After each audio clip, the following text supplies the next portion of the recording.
today we welcome the one and only June Slater to the show. And June is, of course, someone that the vast majority of you will already know. We're going to be having a little chat. We're going to be putting the world to rights, and she's going to be answering some questions. I think this is going to be a good one.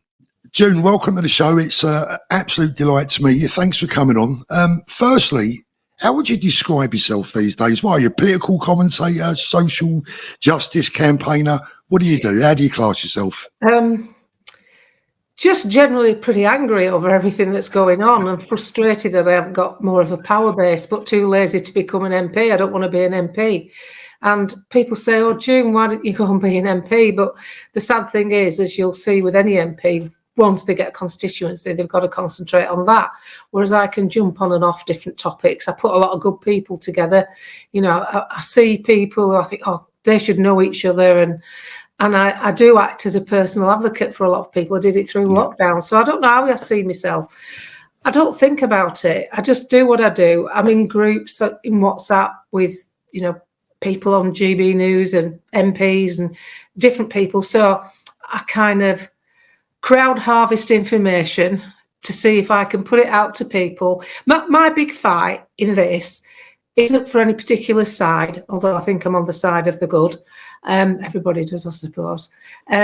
My big thing is when I listen to political commentators talking political speak, I want to open that up to the public. And I started it with Brexit because your Emily Maitlis's and your other commentators treat the working class of Britain as though they don't matter and they are the backbone of the country. As Fred Dibner said, this country was built by men in overalls and ruined by men in suits. Never a truer word spoken.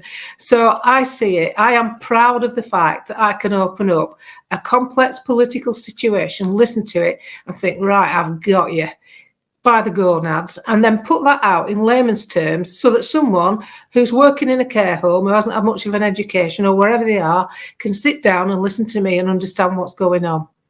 That's my goal. Yeah, no, I understand that. You mentioned frustration. I think that's one of the things that the feedback that I get all day long is frustration. Frustration, despair in a lot of cases, and anger. Yeah. And I think that's the way the people are feeling up and down the country. Well, I've recently started doing YouTube. I didn't do it before, but someone was plagiarising my work, so I had to stand up for myself and get shut of him, which I did. Found out who the little sod was, and anyway, he's backed off.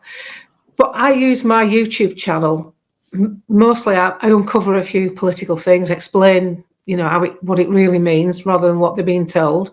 And then give them a way to a coping mechanism of how to get through the day. I call it your 5 a day. There are 5 good things in every single day that you can count as one of your blessings. I mean, 2 of mine are my dogs.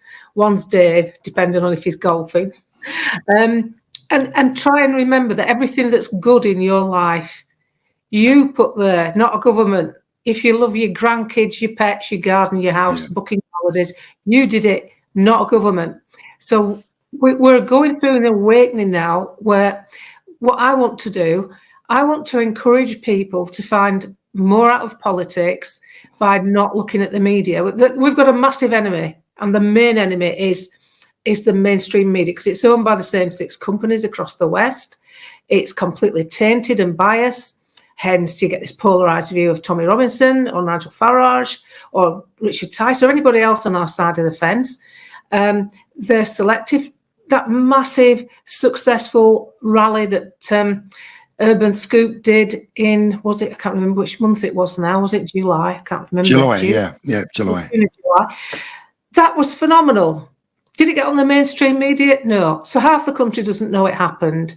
So, and that's what amazes me. They have so much power and it's completely abused.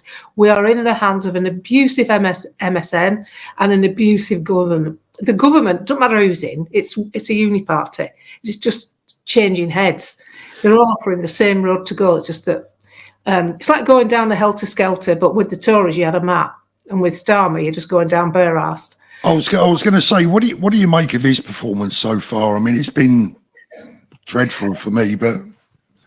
Well, I think he only got votes because people were fed up with the Tories. Yeah. And even well-known commentators like Carol Vorderman, who wanted the Tories out, and everything was blamed on the Tories. Rightly so. They've completely goosed the country.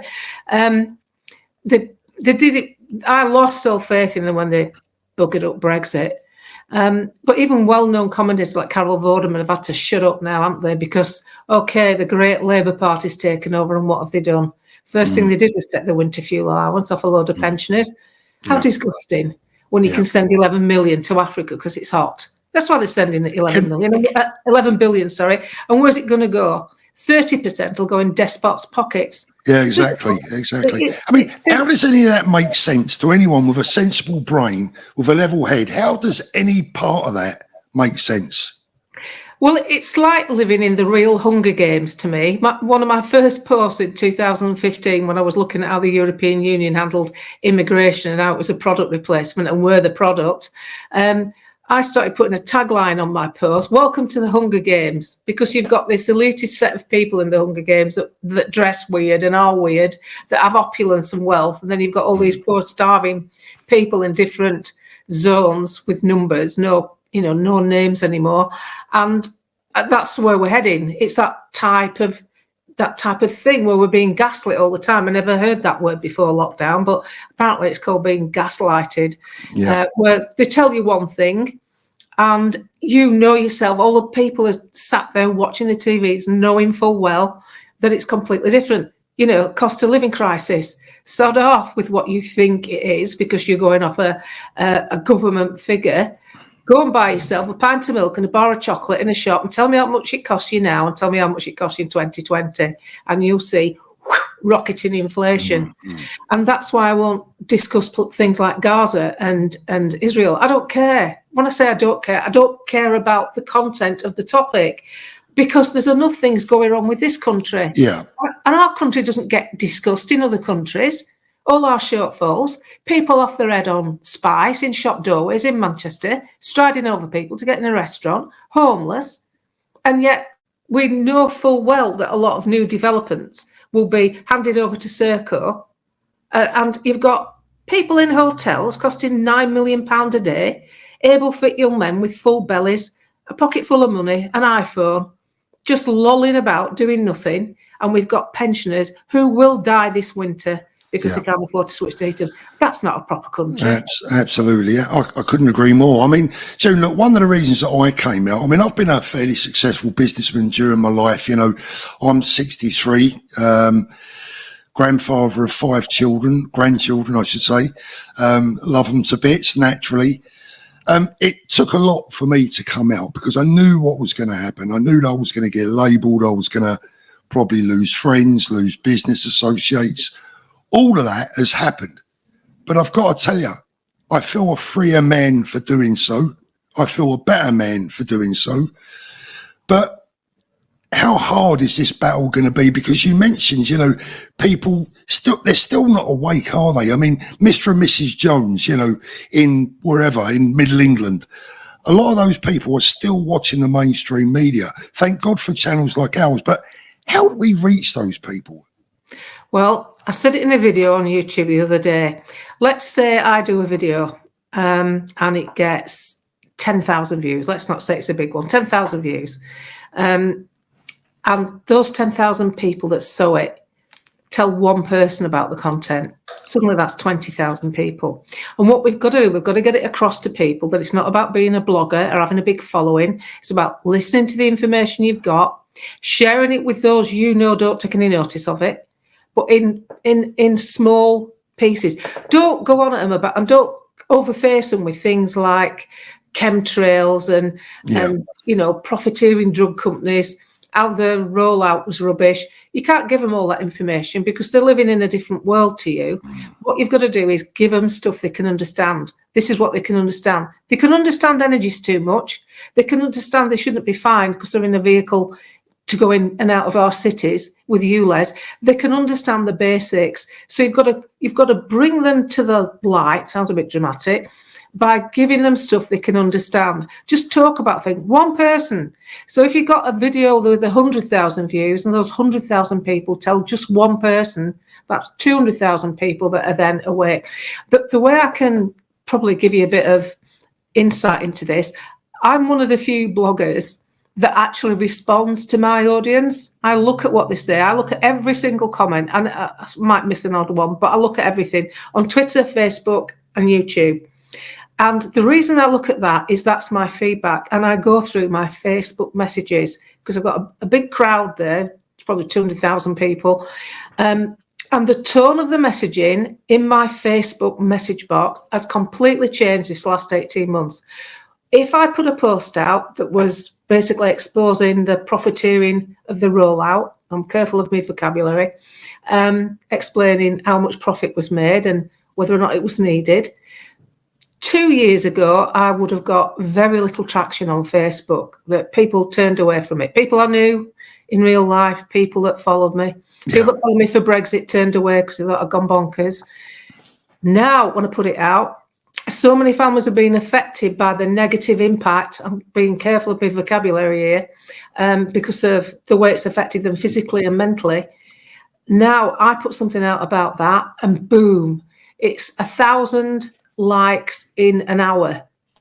That shows me that people are changing. This is people that had walked away from me and now they're back.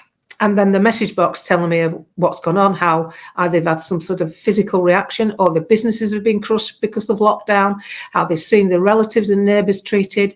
They are waking up, but they need our help, and calling them sheep doesn't help. Don't call them sheep. We've had the most expensive PSYOPs operation inflicted on this nation and other nations throughout Europe and the West that there has ever been. We've had Susan Michel, a communist advisor, advising a communist government, advising a conservative government how to nudge the people into accepting absolute lunacy. And it worked. The Tories, I blame the Tories for a lot of what we've got right now, because if you look at the way the public mandated them over the last 3 elections, and they didn't deliver anything for us, did they? We didn't get a proper Brexit. No. We voted to stop the boats. None of it's happened. I mean, we've been betrayed with a capital B for me. Well, the trouble is they aren't conservatives. That's what the first lesson of politics is to understand that the Tory party is masquerading as conservative. There's an echelon of people like your Kemi Bendox and not so much her maybe, but Suella Braverman. People like her are Tories. Priti Patel, she's a Tory. She's conservative. The trouble is, during the coalition, when Nick Clegg and Cameron shared power, an awful lot of the Lib Dems enjoyed it. And during that coalition, they stayed with the Conservative Party. You've got to remember, Boris's wife, you don't get much more left-wing than his wife. She's a member of Extinction Rebellion. She's Kiss a Tree, Save, Stop Oil, all that business. She worked at CCHQ. She worked at Tory headquarters. So when people like that are in the Tory party working in the hub, then it's no surprise how left-wing they've gone. And they have. They're liberals. They're far-left liberals. And you've got people like Jeremy Hunt, who was the Chancellor and the former Health Minister, you know, who took 15,000 beds off us in 2017. Why do you do that in a growing population if you're bothered about health? And you're sitting there believing they want to whap something in your arm for your own good, but they're taking beds off you that you might need if you're ill, but they want to start medicating you when you're healthy. Whoa, think outside the box. Yeah. So what do you make of... What do you make of Robert Jenrick's tone in recent weeks? You mean because he's had that fancy haircut to make him look a bit of a geezer? Whoa, he's looking hard now, isn't he? He's looking so hard. He's harder than a mushroom, he is. Come on, Robert. Please. This is just like, well, I know I'm a public school boy, but I'll tell you what I'm going to give it a go on the hard side of the tracks. If he's the best of a bad bunch, what a bad bunch it is. Well, they're talking, voted Remain. I mean, that's all you need to know. If somebody in politics who voted Remain, who wants 2 lots of government to run a country this size, when they've less people in the House of Representatives to run America, come on. How numb are you? Why do we need 2 lots of government? Why do we have to fund bankers' pensions in the European Union? Why are they allowed to get away with crimes and never serve a sentence? Tommy Robinson is pulled through the coals backwards. He's absolutely ostracised in our society, and yet Christine Lagarde, who was the chief of the IMF, was found guilty, arrested and found guilty of her part in a 400 million euro fraud and didn't serve a sentence. She was found guilty. She's a felon. And what happened to her? Oh, she got put in charge of the European Central Bank. She got promoted because they don't serve any sentences. It's in the constitution of the EU. Robert Jenrick voted for that. You've got a Tory minister that was the fishing minister at the time within DEFRA, who didn't even read the withdrawal agreement. Ben Habib had read it. Ben Habib was flying out to Pakistan. He'd already read the withdrawal agreement because he told me about it in WhatsApp. And she hadn't even read it because she was going to a nativity. Get your priorities right. Should be going to a bloody nativity. You should be focusing on Brexit. Absolutely. I've been saying that I think that, well, I don't know who you think is going to win that race, but I think it's going to be Jenrick. I think it is. And I'll tell you why. I think they're trying to out-reform. I think that, in the public's mind, they're trying to win back their reform voters. The thing is, the Tory party is a car crash. The vehicles are on fire and they're still trying to drive the bus away. Give up. You're over. You're finished. You're finished. You are finished. And they're not accepting it. Yeah, the sooner they accept it, the better, right? Yeah, because they're over. Nobody cares. I don't care who wins. It's irrelevant who wins. You had your chance. You had 14 years to turn this country down. We have not had a Tory in power since Margaret Thatcher was ousted. That's the last time we had a Tory. John Major was brought in specifically to sign the Maastricht Treaty. He was brought in as a yes man. And who is he? Oh, he's a special guardian to the princes. See how it all knits together? Everything that's happened to us this last few years, from the delay of Brexit to Black Lives Matter, to the rollout, to the exaggerated need for lockdown, to the stupid measures and conditions, is all connected to this globalist grip that's on society. They're losing grip. It's premature ejaculation. They've come out too soon. Everybody knows it. It's falling to pieces. The wheels are falling off the wagon. We've kicked back. People forget how many things that we've won just by being us, just by being members of the public. The rollout, it was 97% when it came out. The booster, it was down to 3% on average. Try it again, see what sort of uptake you get. See what happens, I mean, where do all those disaffected, or well, not even the disaffected Tories, but where do all these Tories go now, June? Where should they go? Reform? Look, I don't believe in the political party system, so I'm no real advocate. You can see many of my posts slagging reform off, slagging off Richard Tice and slagging off David Bull for the stance on the rollout and for him going to Ukraine. Bonkers idea.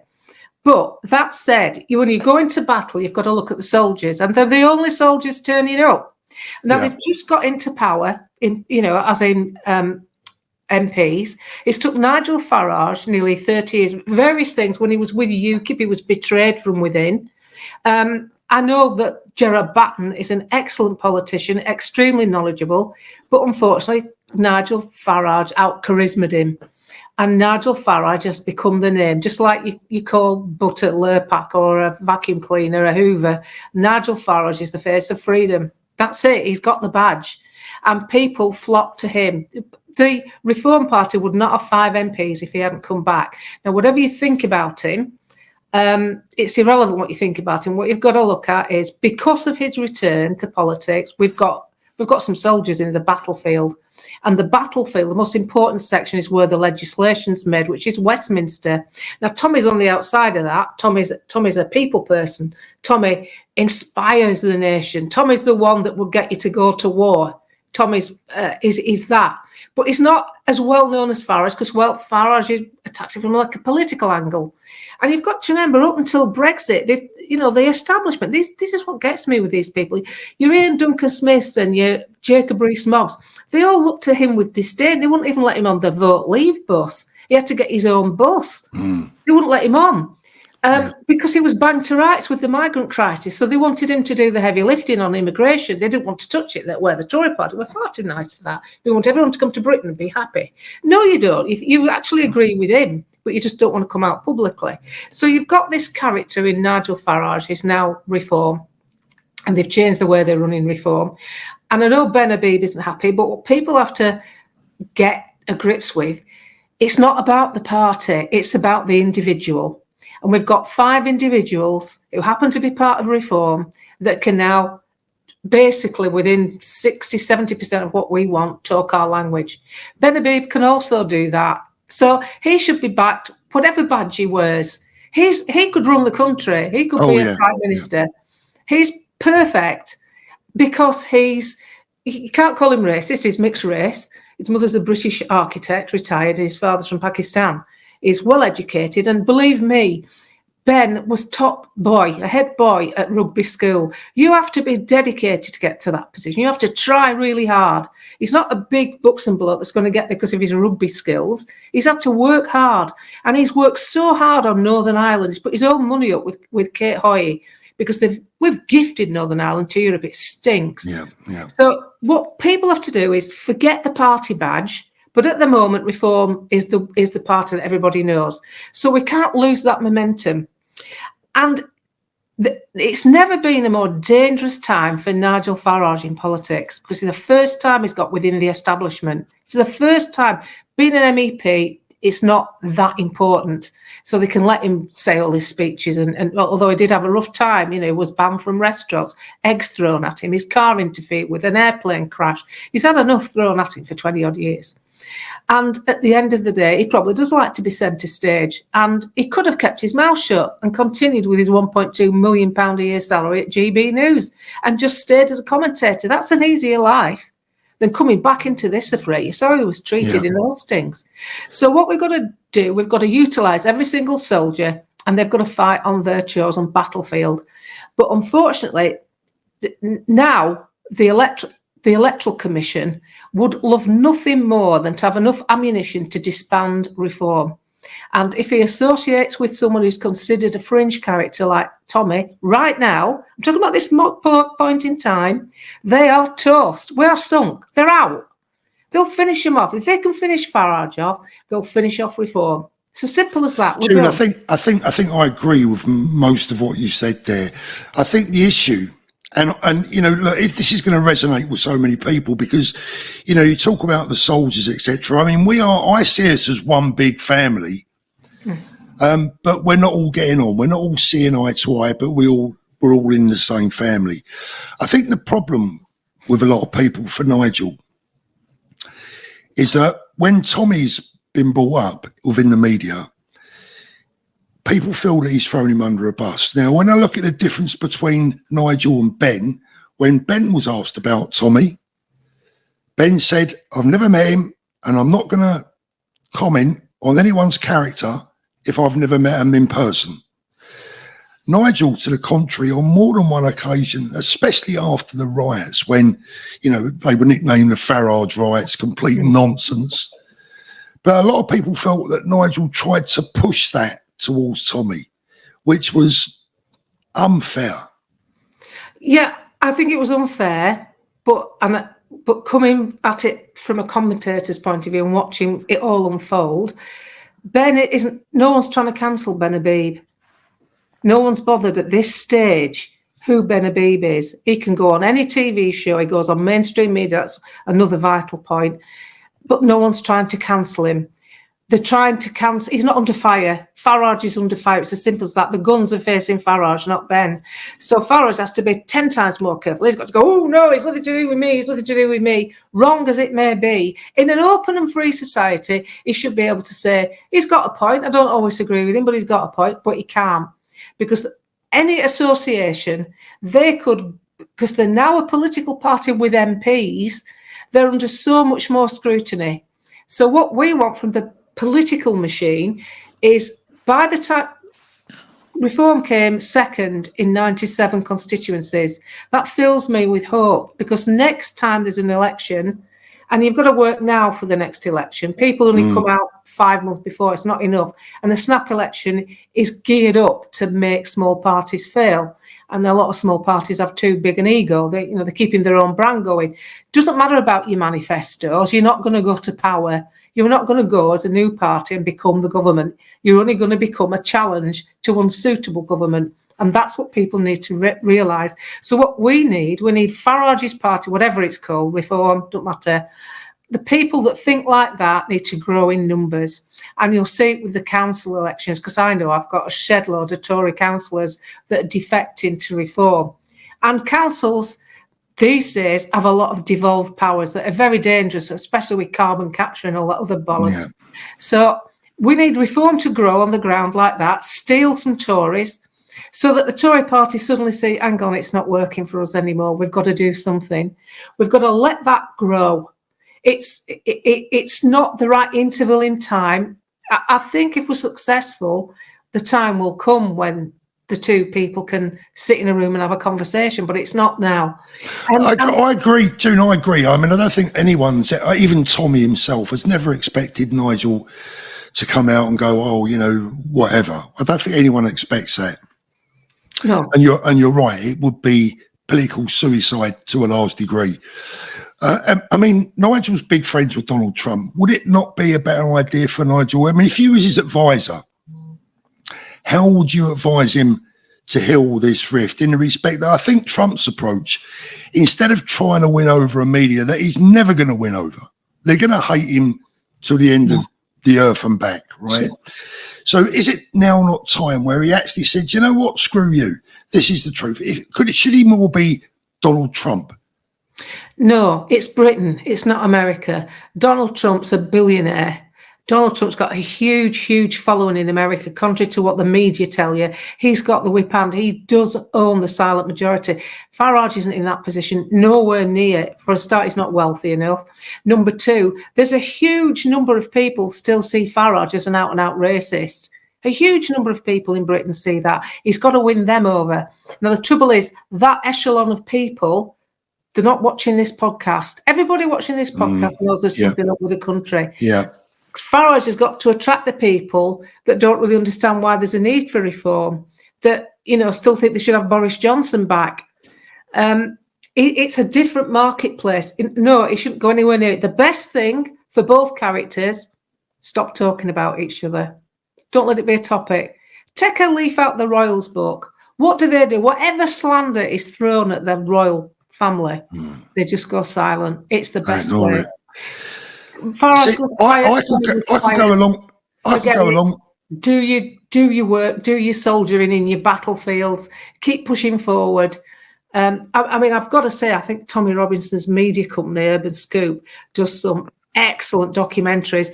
I mean, this is what's actually missing in journalism, and I sometimes wonder if, because he's so good at this now, if the media aren't also a bit afraid of, well, actually, if you put that on mainstream, people would flood to it. Because it's what's been missing. There's not going to be any more great reveals like the Watergate scandal. Excuse me. Those days are over. The media's owned, but they don't own Urban Scoop. And the quality of the way it's put across, it's as good as watching, you know, former documentaries from the media. Excellent. Outstanding. Let me just move you on to crime for a minute, June. I mean, look, I live in a city. I live in Brighton, and I've been here now 6 years, and I've watched the streets change.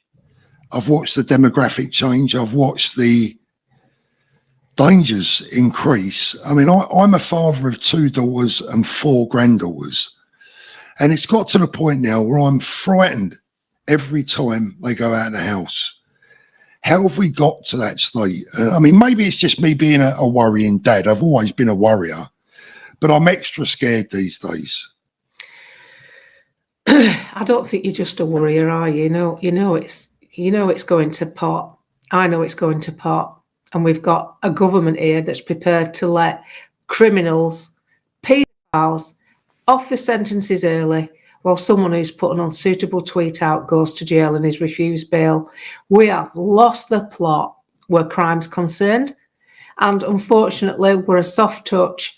We've got too many lawyers making money from through the legal system, the legal aid system. We've got too many criminals that are coming from overseas. I think it's something like 27% of our jails are foreign nationals, according to, I think it was Matt Goodwin. That in itself, that statistic should be slapped on the Home Office desk of Yvette Cooper, and she should be going, oh my God, we've got to do something about this. Send them home to their own countries. Why are we feeding them and keeping them? We've got a problem because we've got the wrong people with the power, and we've had it for a long time. It's the Tories have been as bad as anybody else. They've not been Tories, and they seem to think that the criminals used to be kind of respectable in a way. If you go back to when Gideon's Way was on TV, people used to rob jewellery shops and banks, and they would never dream of mugging an old man in the street or raping a girl in the street. They wouldn't do it.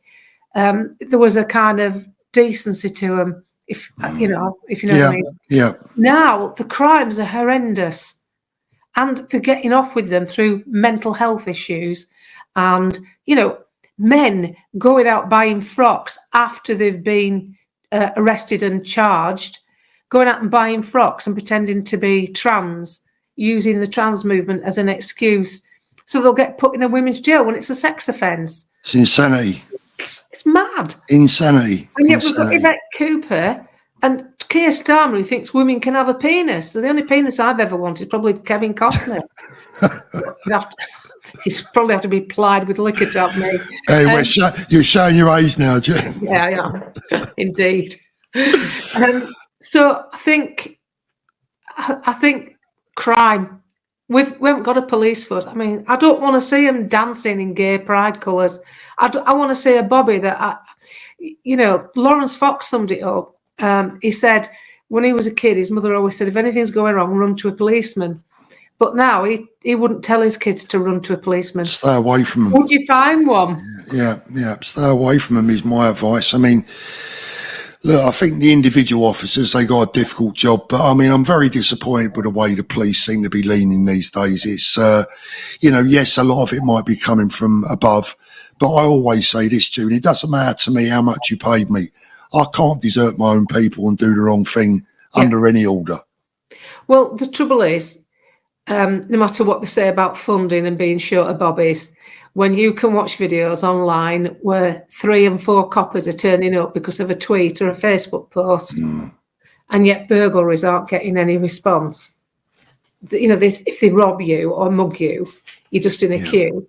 Yeah. You get a crime number, and yet they'll come out, and I'm sorry, but I don't think coppers should have a weight problem. And I don't think they should have to rely on inhalers. I think they should be fit.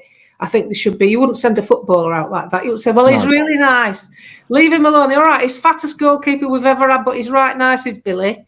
No, you want somebody who can jump in and catch the bloody ball, don't you? So where have we gone wrong? Coppers used to be told, used to talk like that to a policeman. What's happened? We've relaxed all these rules. They've become mamsy-pamsy. And the other thing, I've seen way too many who've been convicted of sexual assault. Offences, yeah.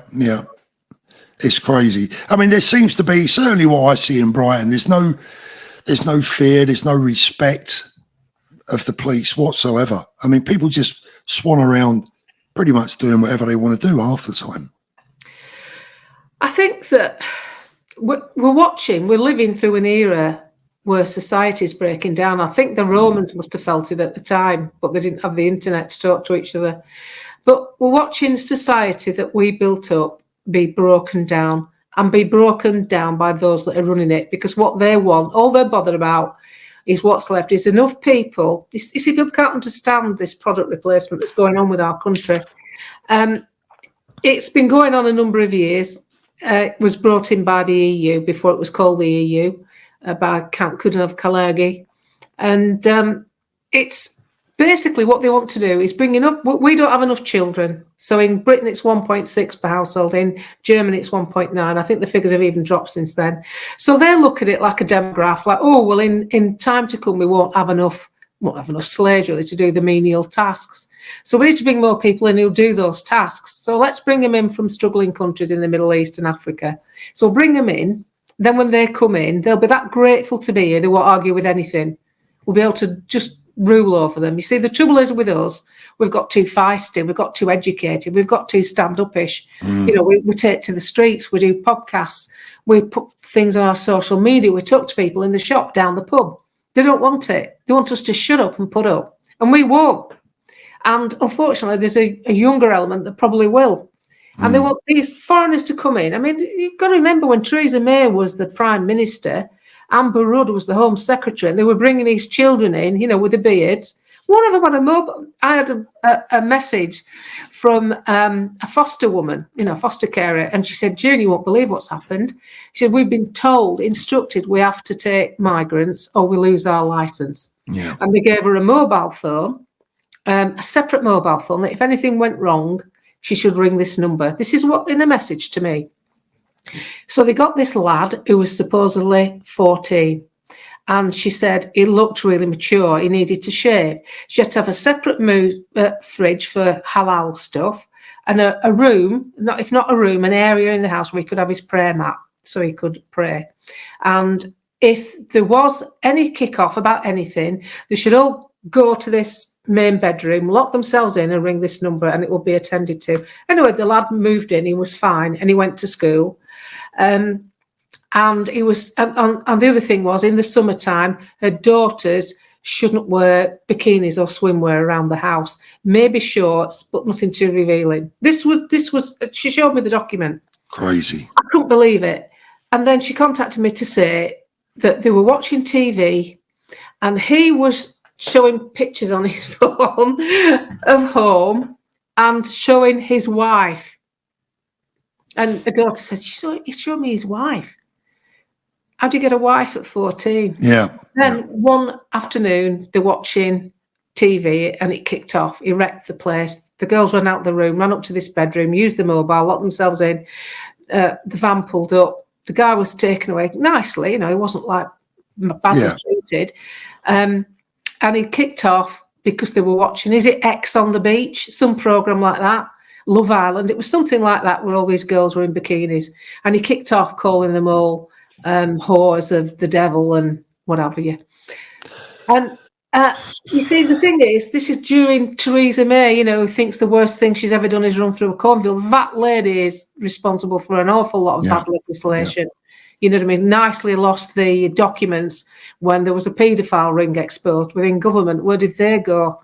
Apparently we can't find them. In a bloody nighty box, I reckon. It's just an absolute never-ending list of betrayal of the people, isn't it? Never-ending list of betrayal. I mean, yesterday, June, I was sent an email yesterday from a teacher that watches my channel, and it was an email from the NUT, the National Union of Teachers, advising all teachers to get to London on the 26th of October to oppose the fascists that will be in London on the 26th of October. That tells you where the mindset is of the NUT, and indeed probably a lot of the teachers that are getting their hands on our kids as well.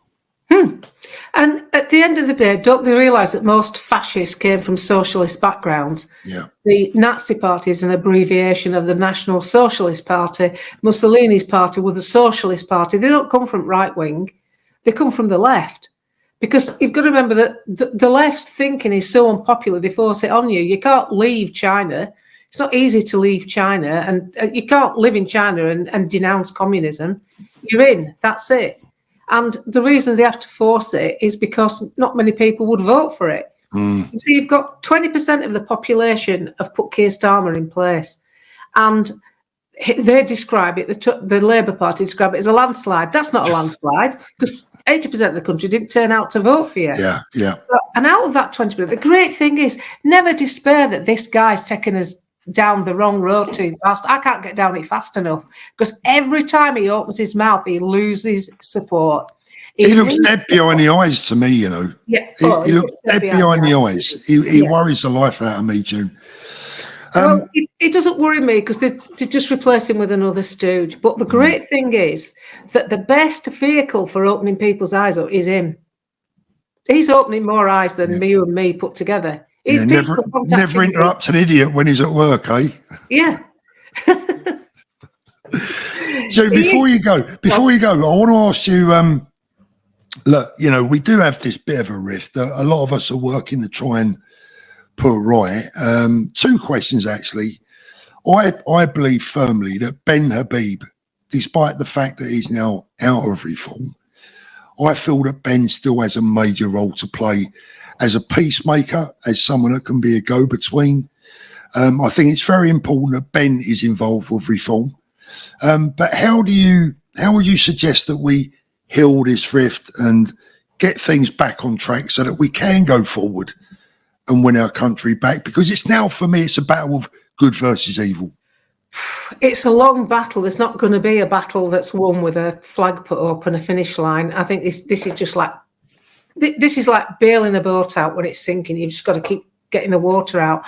I think Ben Habib, do you mean the rift between Tommy and I'm talking about, the rift between reform and Ben. Clearly things aren't what they should be. Well, I don't think it's that important, because I think what we should do, you and me and other people who have channels like Dan Wotton, we should be educating the public into not being so bothered about the party issue. It's about getting individuals in who, there'll be another 5 or 6 Ben Habibs out there. Look at Rupert Lowe, he's one really, but he's gone to reform. You don't have to be part of reform to make a difference. You just have to be in a seat. When I was coming up to the election, just before we got Brexit, when Boris was standing and Corbyn was standing, the whole of the media told everyone it was neck and neck. Do you remember that? Everybody said, it's neck and neck. I was the only one reading my messages, and I said, it's not neck and neck. Labour are tanking support because Corbyn's at the head. And I kept putting blogs out. No, I wasn't on Twitter then. I said, the tanking support. Don't give Boris a huge majority. Vote for the Brexit Party. Get some fresh faces on those seats. Let's start now with this election. And I didn't vote for Boris, even though there's pictures of me with him and I worked for Vote Leave, as a volunteer. But I did my own thing mainly because they were bloody rubbish. So it's what got me blogging, I suppose.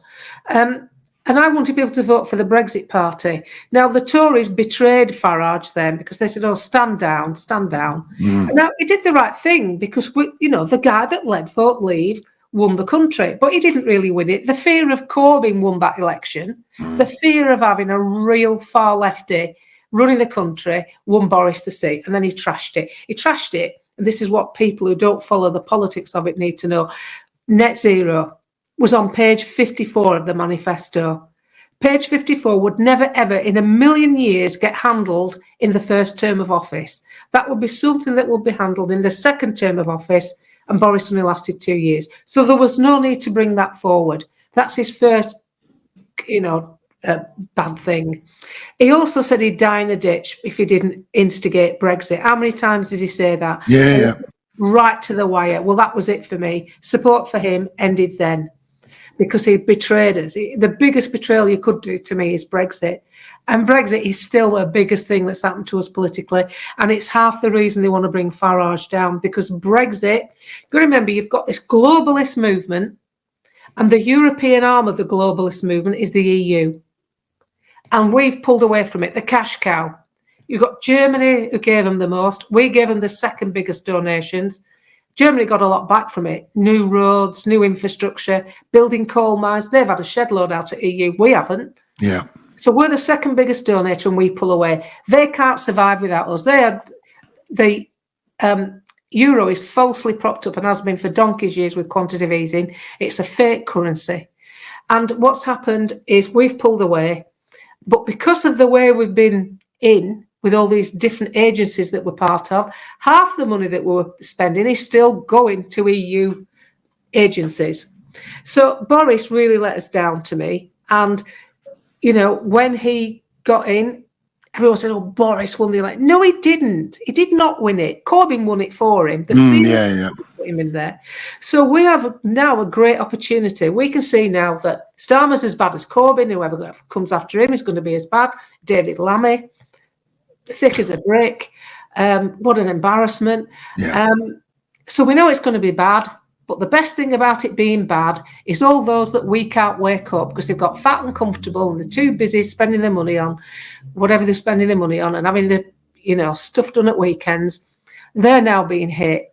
They're now being hit by the people they thought they could trust. So that 20% majority is probably nearer 10% now. That 20% that voted for him, I bet it's down to 10. Oh yeah, I bet you're right. Even Yeah. the journalist class are fed up with it. Yeah. So, I mean, next May is going to be very interesting, isn't it, with the local elections? yeah, I think they'll tank. Yeah. And I think reform, if people can have the balls to stand up and be a candidate, it's not easy being a candidate because you get a lot of flack and it changes your life completely. Can they win the next general election reform, do you think?